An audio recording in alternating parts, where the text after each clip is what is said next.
Bom dia a todas e todos. Catherine, nós não combinamos quem vai falar primeiro. Você quer começar? Fique à vontade. Não, você pode começar. Eu estou feliz aqui, eu vou ter prazer em acompanhar. Eu fico caindo e voltando aqui da sala, então minha internet não está tão boa. Ok, obrigada então.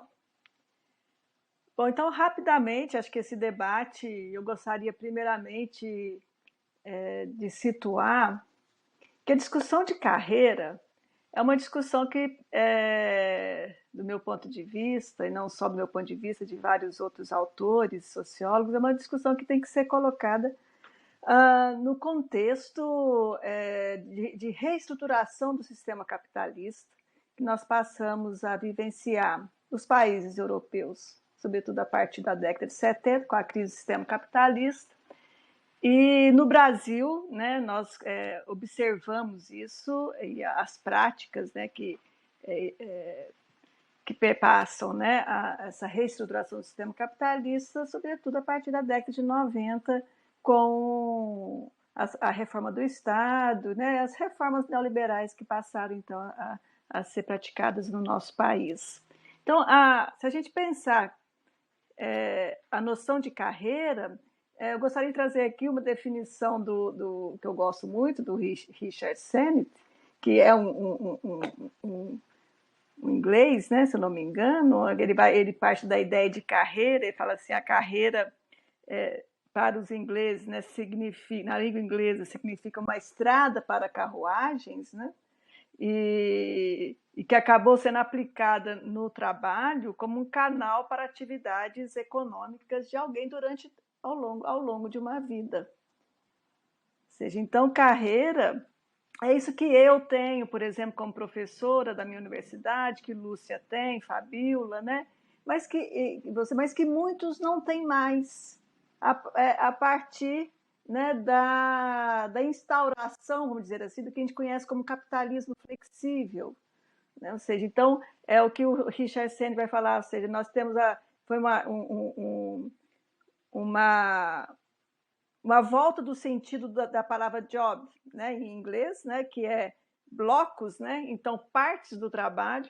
Então, o que nós observamos a partir então do final do século XX é essa compartimentação, a realização do trabalho por muitos jovens e inclusive também adultos, né, de partes do seu trabalho, ou seja, de uma fragmentação da carreira, ou seja, que é a ideia de uma flexibilidade. Tem pesquisas que mostram, por exemplo, que um jovem hoje no Brasil ele vai passar pelo menos por 18 experiências de trabalho, 18 lugares de trabalho. Então, assim, é algo que realmente é novo ainda, historicamente, vamos dizer assim, né? E passa por uma ideia dessa flexibilização e de uma crise, né? Da crise do sistema capitalista e das incertezas que nós temos no mundo hoje. Se a gente for trazer um pouco o Hobsbawm, que é outro inglês, historiador inglês de quem eu gosto muito, né? Ele, na década de 90, lá por volta de 1995, né? Ele já falava dessas incertezas, né?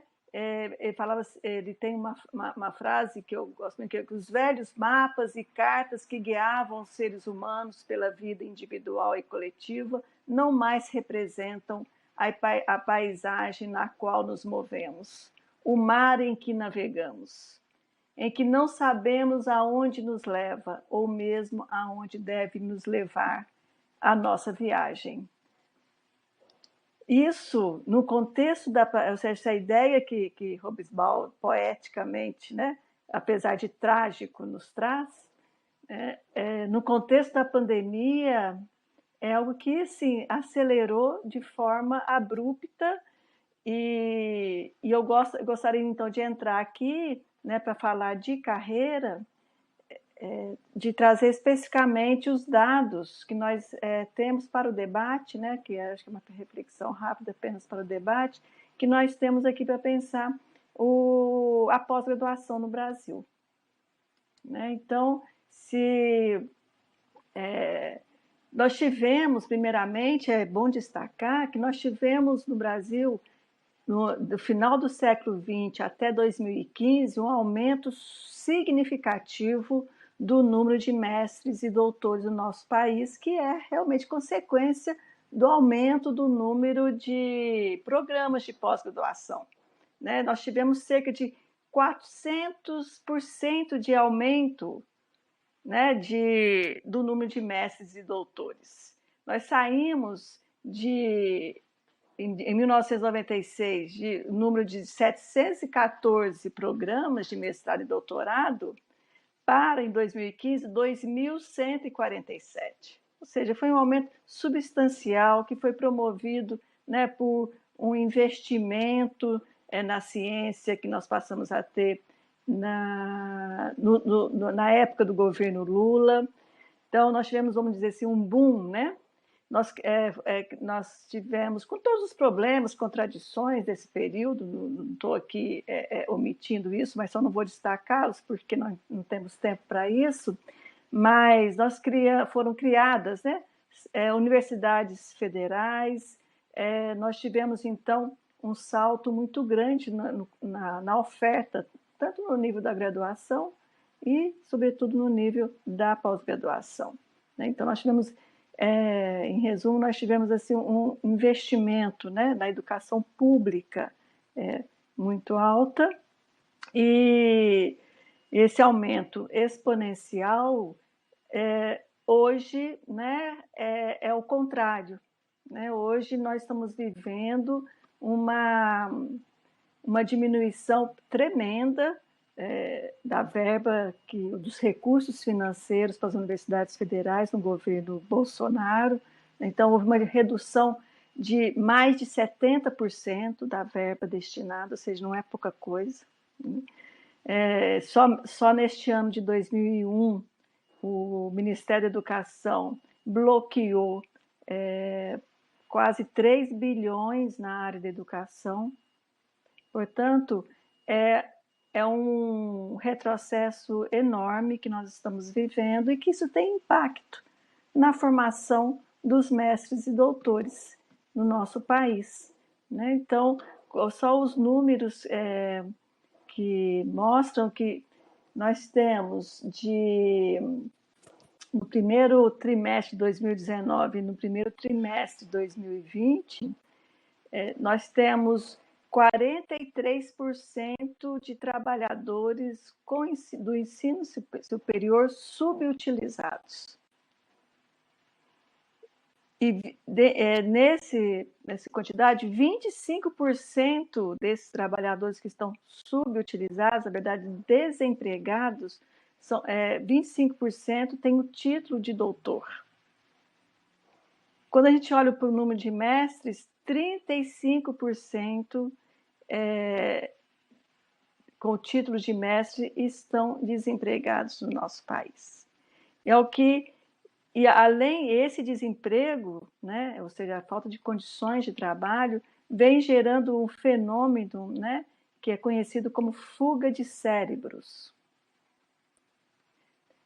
O que significa fuga de cérebros? Não sei se os ingleses conhecem essa expressão, mas é uma emigração intelectual, né, que é gerada pelo fato da escassez de emprego, né, e pela crescente desvalorização da ciência no Brasil.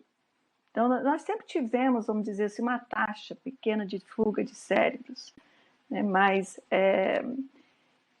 em 2019, 2020, apenas para os Estados Unidos, cresceu o número a porcentagem de 40% em comparação aos anos anteriores. E se a gente comparar o período da recessão do Brasil, 2015, 2016, cresceu 135% de profissionais formados no Brasil, com recursos públicos do nosso país, geralmente, e que vão embora por falta de oportunidades ou de desenvolvimento de suas pesquisas. Então, essa migração, vamos dizer, essa fuga de cérebros, ela tem um custo enorme, né, para o nosso país, ou seja, um prejuízo financeiro, né, que acontece em razão da falta de oportunidades e como consequência, nós temos aí uma implicação em relação ao nosso desenvolvimento social, econômico, bastante atingido por esse processo por esse retrocesso que nós estamos vivendo. Então, não é para desanimar, porque nós também, esses dados, né, fala assim que a gente tem que sempre olhar para a realidade com os nossos olhos, que são pessimistas, porque a realidade, né, não vem apresentando otimismo, mas essa racionalidade para olhar a realidade é necessária para que a gente pense em superação ou em ações, em políticas para mudar o rumo disso, né? Para que a gente tenha condições de absorver os nossos doutores, os nossos pós-doutores nas universidades no país, né? Que gere emprego, porque para que a produção da ciência retome, né? Para que a gente tenha laboratórios e tecnologias desenvolvidas para promover aí, continuar, seguir, né, o desenvolvimento da ciência. Para tanto, nós precisamos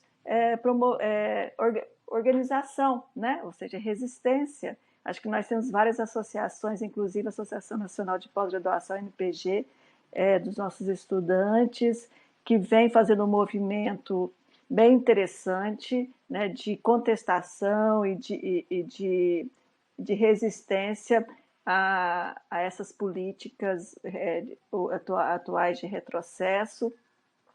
E nós, na universidade, resistimos, em que pese o fato do corte financeiro. Nós estamos aqui, esse workshop é um exemplo disso, né, da realização de ações e do nosso entusiasmo, né, em continuar produzindo pesquisa e encontros, em que pese o fato da gente estar vivendo um momento de cortes financeiros bastante significativo.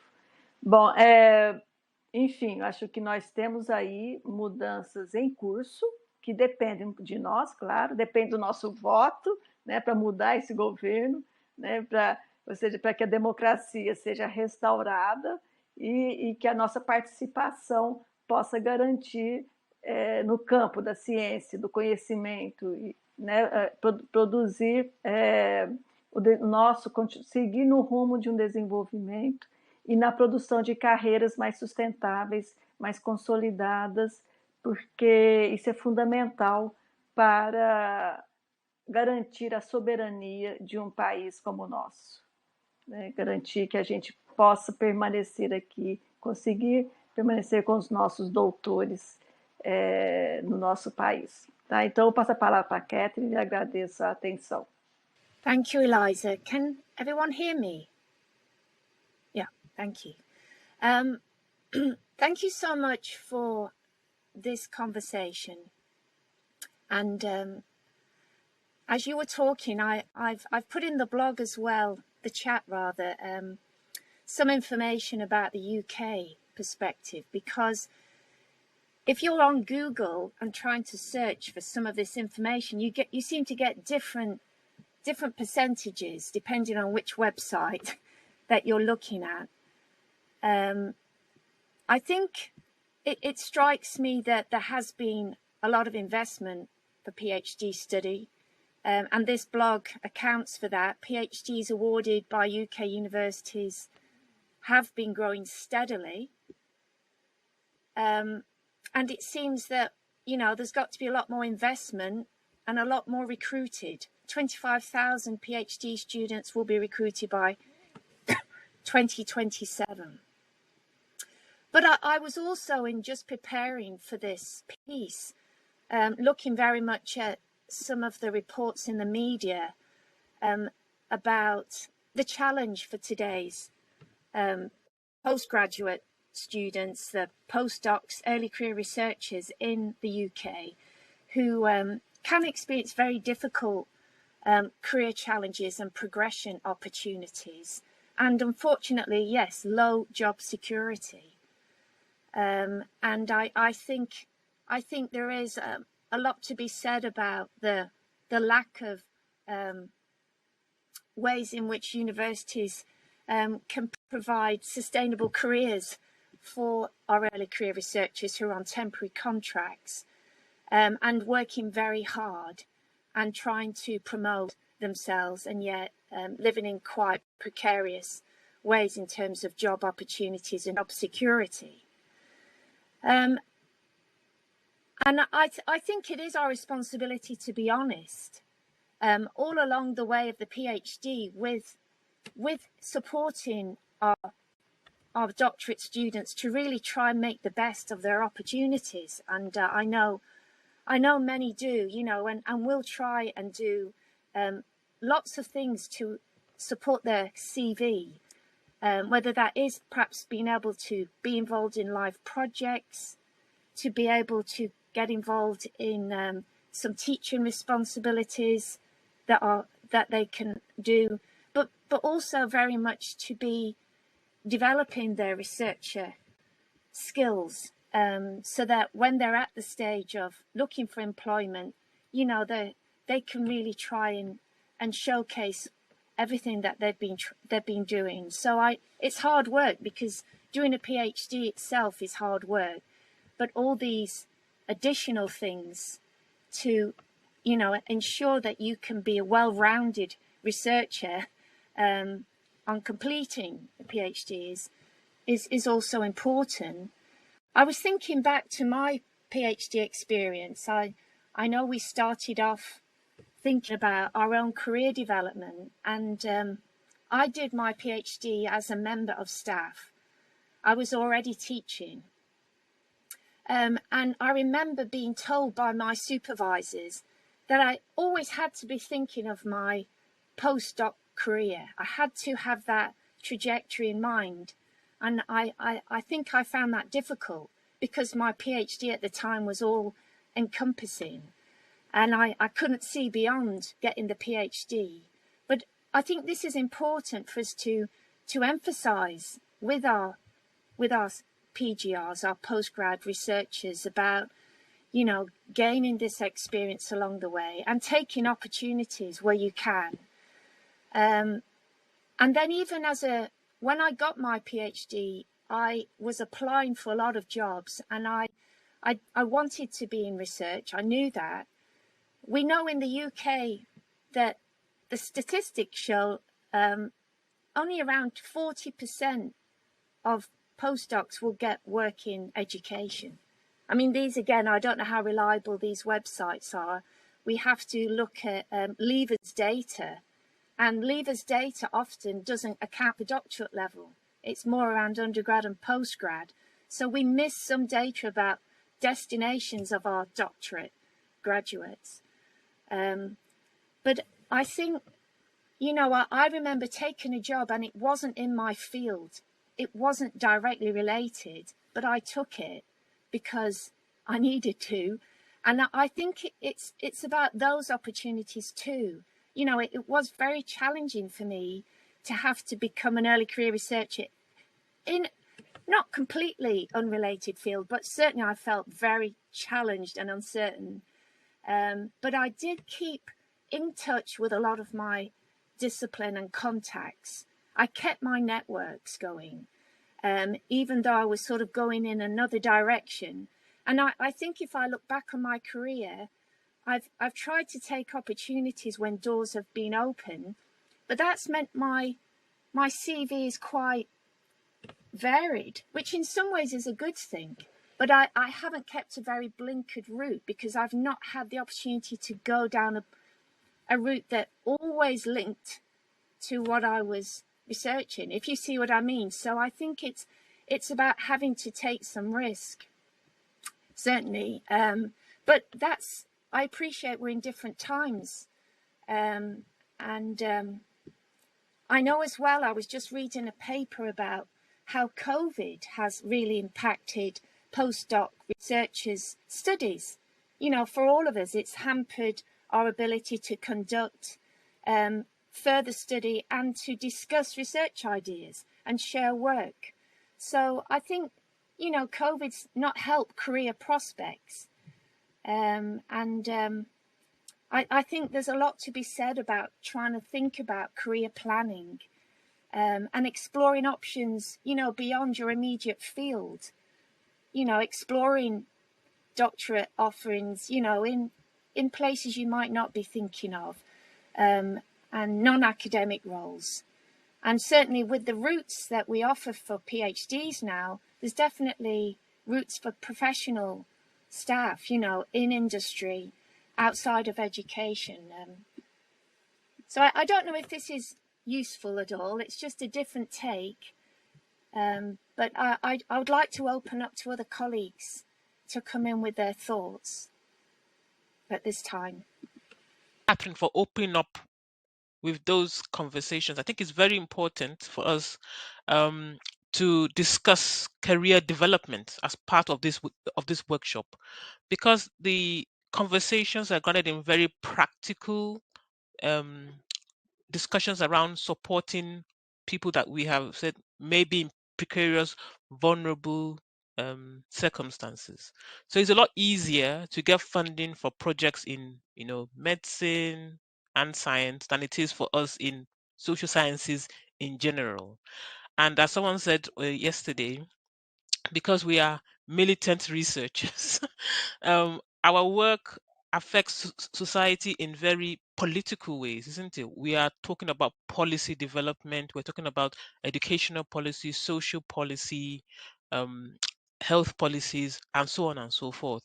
And sometimes our work is very I guess confrontational in many ways. We do have that activist element. It's not as simple as, you know, studying about engineering and a bridge that doesn't have any ideological or political elements in it. And so that makes it even more challenging.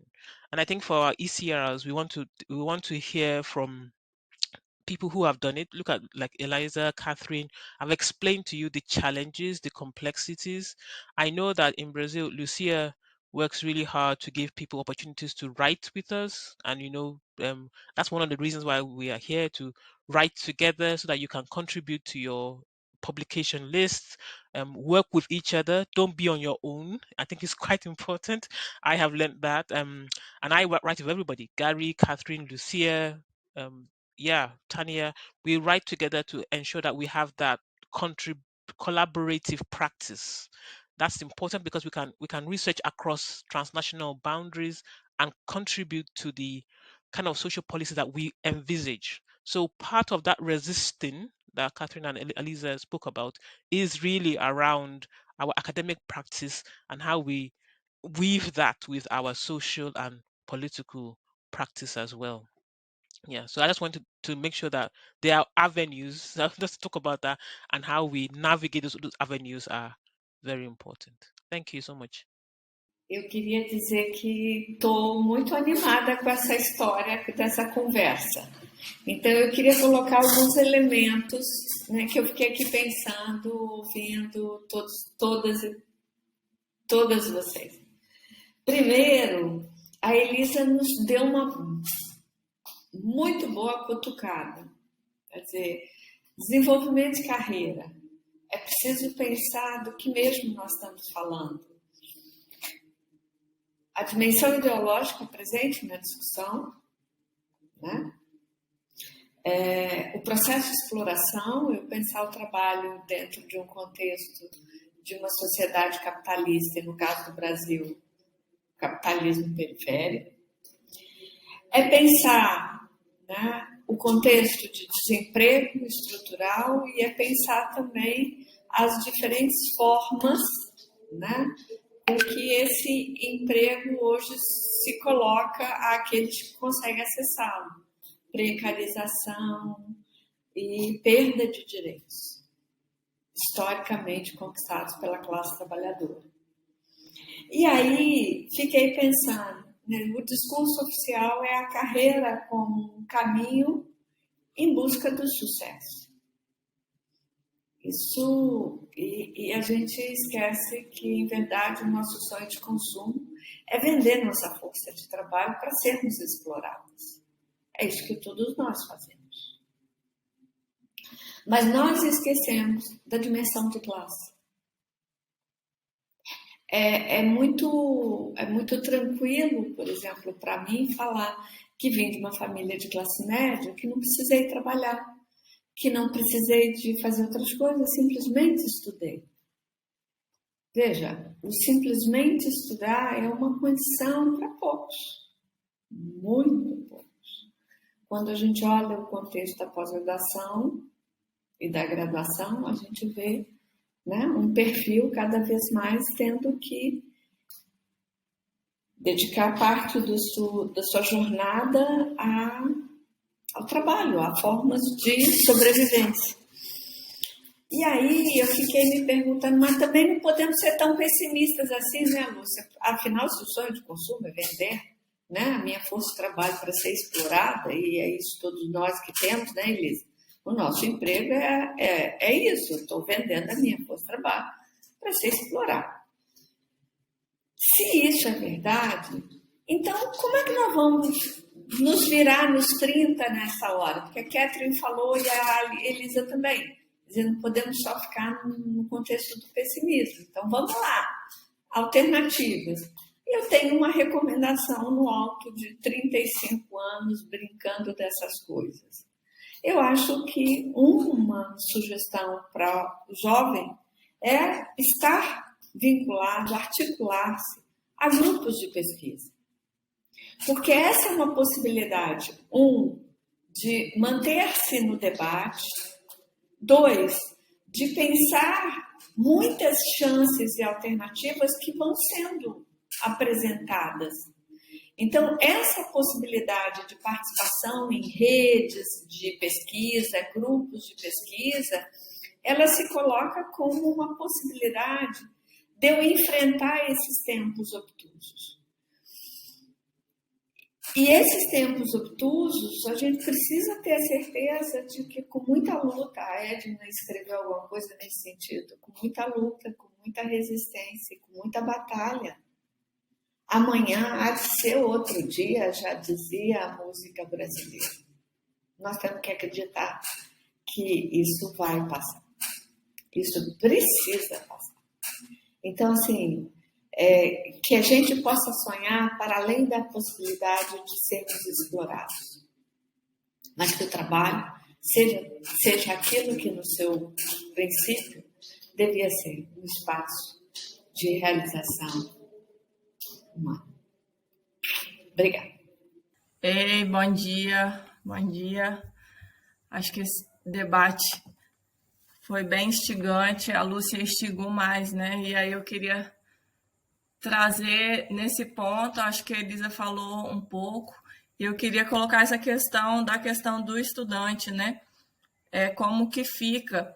E aí eu fiquei pensando que com os cortes de recursos, a gente teve uma redução drástica nas bolsas, a gente está tendo esse processo de redução de bolsas, e aí a gente tem um processo de desemprego grande, que muitos estudantes eles acabam, depois de se formarem, ingressar no mestrado, no doutorado, em busca de uma bolsa, e muitas vezes eles não conseguem, e ao lado disso também a gente não tem assistência estudantil para esses estudantes, né? A política de assistência estudantil não abrange, na rede de educação profissional e tecnológica a gente tem pós-graduação, e aí uma das 41 instituições, uma inseriu o estudante da pós-graduação na assistência estudantil. 25% inseriu ele na assistência estudantil para não receber, dizendo que é proibido dar assistência estudantil para o estudante. inseriu ele nas normativas de forma excludente. Então, como que isso caminha? E aí, quando a gente tem a redução das bolsas e os estudantes não conseguem trabalho também, muitos de nós temos empregos que dificultam também a nossa permanência nas pós-graduação. E aí a gente está impossibilitando quem de participar dos programas de pós-graduação? Quais são as possibilidades advindas disso? E aí a Lúcia vem falar da questão do estudante, e eu sempre me remeto, porque eu comecei a trabalhar com 12 anos, eu estava na 7ª série. Eu comecei a trabalhar para as fábricas na cidade que eu morava. E aí, com 14 anos para 15, que eu fui cursar o ensino médio, eu tive que estudar à noite para trabalhar o dia todo. E aí, desde os meus 14 anos, eu nunca tive a possibilidade apenas de estudar. Somente agora, fazendo doutorado, que eu consegui licença no meu trabalho para cursar o doutorado. E como que isso faz a diferença no meu processo de aprendizado? Então, assim, a gente está num processo que a gente não tem bolsa, não tem emprego, não tem possibilidade de permanência. E aí, com isso, quem a gente está conseguindo incluir nos programas de pós-graduação? E aí eu fico pensando também dos estudantes, que nós temos muitos, eu tenho muitos colegas que têm a necessidade de bolsa, mas não têm a bolsa, então trabalham. E aí há uma demanda alta e uma demanda que influencia no processo de saúde mental da gente, né? Influencia, a gente já está totalmente influenciado. A gente tem a saúde mental constantemente instável, e aí, com esse processo de não ter bolsa, não ter possibilidade, aumenta a pressão, nós temos os prazos, e aí a gente acaba também não conseguindo cumprir os prazos, e aí a gente acaba também prejudicando os nossos programas, que a gente sabe que isso influencia diretamente nos programas de pós-graduação. Então, assim, como que uma coisa vem levando a outra, assim. Então, eu queria destacar isso mesmo, essa questão de como o financiamento influencia tudo, e como a realidade brasileira está numa realidade bem complicada. A pandemia só veio fazer agravar tudo isso. Obrigada. Thank you. I suppose I just wanted to reflect on some of those challenges, and Lucia will know that I'm not always known for my positive view on the world, and I'd like to think perhaps my pessimism is more like realism, but I'm going to give a more positive note, I think. In the hope that nobody will ever quote this back to me. In some ways, if I reflect on my career as social worker, I was a boy in Cape Town who wasn't sure he was ever going to go to university. I went through university working 3 jobs at times, then graduated, left South Africa because of the politics, came to the UK. And I don't think I've stopped studying the whole of my career. Perhaps this year will be the first time I'm actually not formally doing any kind of course. And I think one of the kind of reflections in that is I think all of us sitting here, no matter how difficult things are at times, I think we also represent the privilege in some respects of a university education. I think back at some of my colleagues that I studied with. In my dark days, I thought that life was hard because I was tired and I was working multiple jobs. But there were many of my colleagues who were doing the same kind of hours, but going home and studying using a candle because they lived in a shack somewhere and they didn't have electricity, running water. And I feel in some respects, we also have an obligation of having traveled so far to give back to society, to support those who come after us.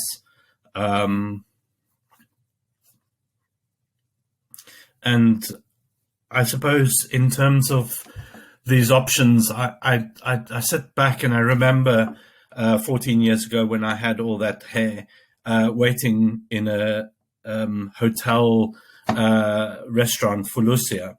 For the first time I met Lucia. And, you know, if I reflect on that 14 years of contact, of work together, of friendship, it has been at times hard, at times it has been absolute joy. But I wouldn't change it at all in that time. And I think partly in terms of what Aranola and others have been talking about is we do have an obligation to create stepping stones, I think, for some of the debates and some of the conflicts that people will have. We have an opportunity as public intellectuals to have an enormous privilege to be able to spend our time thinking about things like this, to be talking and to be exploring. And so I suppose, thinking back at that day that I met Lucia for the first time, we never knew where we would arrive. I doubt either of us thought 14 years later we would be sitting in a virtual conference discussing opportunities for future researchers, for having done all of the work and the collaborations that we have with colleagues. So, you know, I feel that I'm immensely privileged to have worked with some amazing people who have really supported us through that process. So I think the positive message is that sometimes you've just got to walk. You don't know where you're going to land up, but you have to start to walk. And today is one of those days that we can walk. And I always complain to Lucia that whenever I talk about these things, I find it more and more difficult to keep my emotions in place. So Lucia has found me upset several times through my career. But thank you, colleagues, and we all need to walk. I think I've had such an important conversation. Excuse me. And it's great to be with everyone having this conversation. And I'm not, we haven't got, we're just sharing, aren't we? We're riffing as we would together. I'm not sure how much time we have, whether we have to move on to our next part of our session. But I think these comments and sentiments and our realities have been so important to share. Eliza, did you want to summarize it all, or would you like to comment before we move on? 1 minute. First of all, Gary, you know that I cry all the time. So our emotion, it's part of the job. E isso é parte do nosso trabalho e da nossa capacidade de seguir adiante.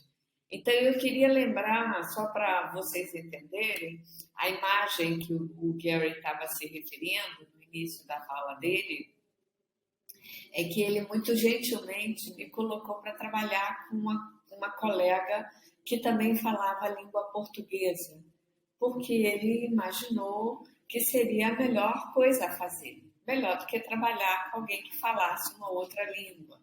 Ou seja, mostrava para a gente a importância da delicadeza e da preocupação com o outro ao longo do trabalho. Ele só não imaginava que a Lúcia, cujo apelido que me foi dado no mestrado era de trator. Eu não sei se na tradução isso vai fazer sentido, mas trator no sentido metafórico da palavra, que empurra para frente. Essa era a expressão que meu orientador me deu no mestrado. E o Gary descobriu que eu peguei um avião e fui para o país da minha companheira de trabalho, porque como ela não decidiu o que tinha que fazer, eu decidi cruzar o oceano para ir trabalhar junto. E nesse processo, a gente descobriu algumas características. Então, destacar aqui o que eu aprendi nesse tempo todo. Primeiro, eu preciso ser mais delicada. Eu aprendi com os britânicos e com os estrangeiros, de uma forma geral, de que até para eles falarem que não gostaram, a gente tem que exercer a nossa capacidade muito crítica, porque eles são tão educados que a gente demora a perceber que não está bom, né? E isso é importante no trato com as pessoas. Por outro lado, eles aprenderam, às vezes, a diretividade do brasileiro. A gente não vai na meia palavra, vai na palavra direta. E isso também não é fácil de lidar, do ponto de vista de relações pessoais. E por que eu estou falando isso tudo? Porque isso é parte daquilo que a Catherine falava. O que nós vamos encontrar na nossa carreira? Nós vamos encontrar pessoas das mais diferentes formas de lidar com o outro. E é preciso que estejamos preparadas para o não que não gostamos. Porque é o que nós vamos receber muitas vezes. Preparadas para o desafio. Meus alunos, eu comento isso aqui na UFES com as minhas alunas, eu aprendi nesse trabalho com os britânicos o quão ruim é receber um não de submissão de um artigo. Isso talvez não acontecesse comigo no Brasil. E isso acontece comigo sistematicamente. Então, o não é ruim. Mas o não, como o Fernando Pessoa nos diz, como um mote que deve nos impulsionar à frente, em busca de uma condição melhor, não nos paralisar. Então, volto aqui a enfatizar. Se tem algo, e tem muita coisa importante, é que, ao trabalhar de forma coletiva, a gente traz o outro junto com a gente. A gente apreende o que o outro tem e traz para a vida cotidiana nossa as coisas boas e evita as coisas ruins que vamos encontrando no outro. É esse o processo que vai nos possibilitar criar redes, trabalhar em rede e seguir adiante coletivamente. Eu acho que é isso que eu aprendi. E eu aprendi trabalhando, eu aprendi no fazer. É isso que a gente precisa pensar no que a Arinola, Catherine e Gary diz. Dizer, oportunizar os que vêm depois de nós outras condições. Então, que bom que a gente tem um monte de gente jovem aqui para irmos juntos e de uma forma talvez um pouco melhor, um pouco mais fortalecida, para aguentar a ventania que temos à frente, que não é fácil. Então, meu carinho, meus agradecimentos, Gary, pela oportunidade de trabalharmos juntos. E por você ter apresentado Catherine, Ariola, Mous, Luca, Steve. E aí a minha listinha vai bem grande. Eu acho que é isso, né? A expressão que eu uso o nosso papel é abrir portas. Obrigada por me abrir portas. Eu acho que é um exemplo vivo aqui de que somos seres cheios de emoção, vamos dizer, seres envolvidos com as nossas vidas, atravessados, né, por questões estruturais, atravessados por fenômenos sociais, históricos, políticos, econômicos, e que todos esses fenômenos, em que muitas vezes eles se dão numa mesma toada, vamos dizer assim, né, dentro de um mundo global como esse que nós vivemos, apesar das especificidades de cada país, de cada história de cada país, nós vamos construindo histórias.